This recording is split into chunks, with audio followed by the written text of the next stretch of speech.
Welcome to Matters Financial and Geopolitical from a Frontier. I trust you had a great weekend. We got some rain, which was a welcome respite. It had become extremely hot. Presidential challenger Martin Fayulu claims that the DR Congo is run by a puppet.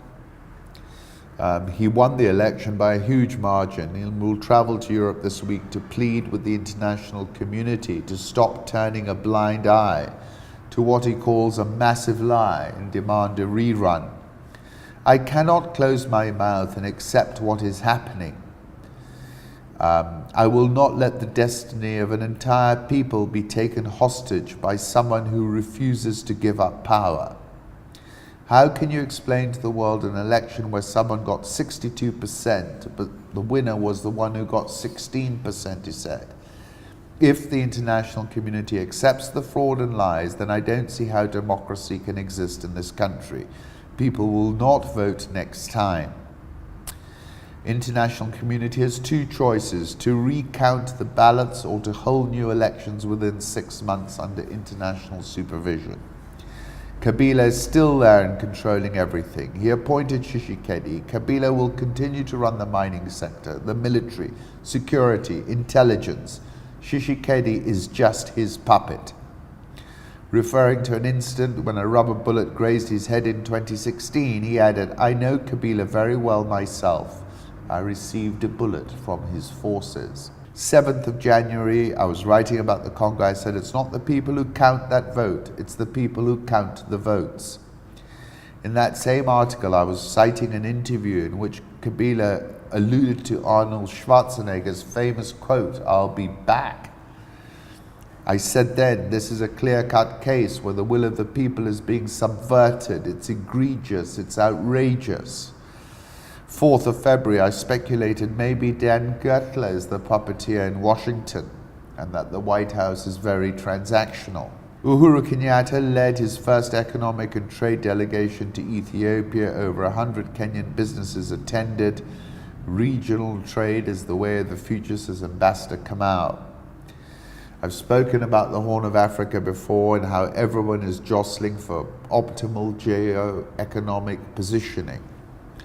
Sudan's main opposition party leader Sadiq al-Mahdi on Saturday called on President Omar al-Bashir to step down and sit with the opposition to agree on details of a transitional process to end the nation's crisis. 21st of Jan, I said about Bashir, he's a political Harry Houdini. Otherwise, he would not have lasted more than 3 decades. But it's clear these are the last days or the end times. I want to clarify that these reports that we're giving Zimbabwe hundreds of millions in loans, that is totally untrue, said President Masisi. We're not giving them a single loan. The only thing we gave them yesterday were medical supplies made in Botswana and supplementary feeding worth $197,600. There is a $100 million credit from private banks in Botswana and Zimbabwe to help Botswana private companies, he added. What we have demanded, which we're waiting for, is a letter of guarantee from the Zimbabweans to counter our own guarantee. South African all shares up 6.57% year to date. Dollar versus Rand, we're last at 14.1673. It's been all over the shop. Egyptian pound 17.523. Nigerian all share up 1.26% year to date. Ghana Stock Exchange down 2.36% year to date. A very interesting article by the AFDB. Nairobi-Addis Ababa road corridor boosts trade in Eastern Horn of Africa. Trade is expected to jump from $35 million to $175 million by the end of 2019.